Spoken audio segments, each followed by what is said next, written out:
বিএনপির চেয়ারপারসন ও সাবেক প্রধানমন্ত্রী খালেদা জিয়ার শোক বিদায়কে ঐতিহাসিক বিদায় উল্লেখ করেছেন তারেক রহমান। দেশের মানুষের জন্য যথাযথ শ্রদ্ধা মর্যাদার সঙ্গে এই বিদায় সম্পূর্ণ হয়েছে বলে জানিয়েছেন বিএনপির ভারপ্রাপ্ত চেয়ারম্যান তারেক রহমান। বৃহস্পতিবার সকাল 7:15টার কিছু আগে নিজের ভেরিফাইড ফেসবুক পেজে দেওয়া এক পোস্টে এ কথা জানান তারেক রহমান। এই পোস্টে দেশবাসী ও খালেদা জিয়ার জানাজা দাফন কাজে দায়িত্ব পালন সংশ্লিষ্ট সবাইকে ধন্যবাদ জানিয়ে তিনি লেখেন, গভীর শোকের এই সময়ে আপনারা যে সহমর্মিতা, সম্মান এবং দায়িত্ববোধ দেখিয়েছেন তা আমাদের হৃদয় স্পর্শ করেছে। ফেসবুক পোস্টে তারেক রহমান লেখেন, গতকাল আমার জীবনের এক গভীর শোকের মুহূর্ত। আমি আমার মায়ের শেষ বিদায় দিতে পেরেছি।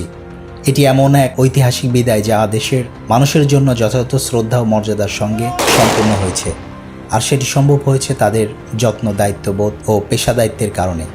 তাদের সবাইকে আমি অন্তরের গভীর থেকে ধন্যবাদ জানাই।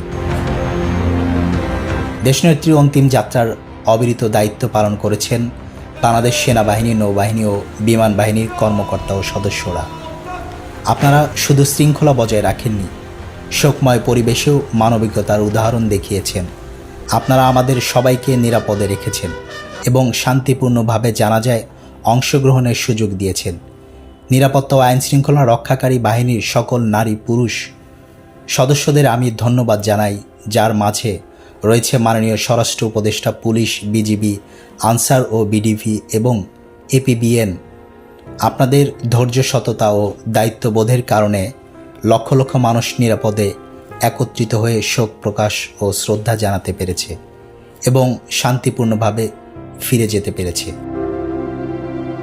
যাদের কাজ অনেক সময় চোখে পড়ে না, বিজিএফআই, এনএসআই এবং স্পেশাল ব্রাঞ্চের নিবেদিত সদস্যদের প্রতি আমি সমানভাবে কৃতজ্ঞ।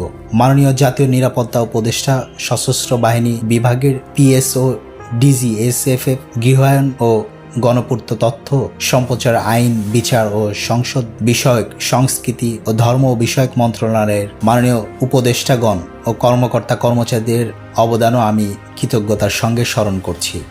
আপনাদের সমন্বয় এবং উপস্থিতির মাধ্যমে আমরা শান্তিতে শোক প্রকাশ ও শ্রদ্ধা জানাতে পেরেছি। কয়েক বর্গ কিলোমিটার জুড়ে ছড়িয়ে থাকা বিশাল জনসমুদ্রের মধ্যে এই অনুষ্ঠান কাভার করা সাংবাদিকদের জন্য খুবই কঠিন ছিল। এতে প্রতিকূল পরিস্থিতির মধ্যেও দেশ বিদেশের মিডিয়া কর্মীরা আন্তরিক ও নিষ্ঠার সঙ্গে জানাজার নামাজ ও দাফনের খবর, ছবি ও ভিডিও সারা বিশ্বে পৌঁছে দিয়েছেন। তাদের সবার প্রতি আমার আন্তরিক শ্রদ্ধা ও হৃদয়ের গভীর থেকে ধন্যবাদ। আমি মাননীয় প্রধান উপদেষ্টা অধ্যাপক মোহাম্মদ ইউনূস ও তার মন্ত্রিসভার সকল সদস্যদেরও আন্তরিক গভীর থেকে ধন্যবাদ জানাই। আমার পরিবারের পক্ষ থেকে আপনাদের সবাইকে ধন্যবাদ জানাই। প্রতিষ্ঠান হিসেবে নয়, মানুষ হিসেবে গভীর শোকের এই সময় আপনারা যে সহমর্মিতা, সম্মান এবং দায়িত্ববোধ দেখিয়েছেন তা আমাদের হৃদয় স্পর্শ করেছে। আপনারা ছিলেন সেই শক্তি যার কারণে আমাদের পরিবার এবং পুরো জাতি মর্যাদার সঙ্গে আমার মায়ের স্মৃতিকে সম্মান জানাতে পেরেছে। আলহামদুলিল্লাহ।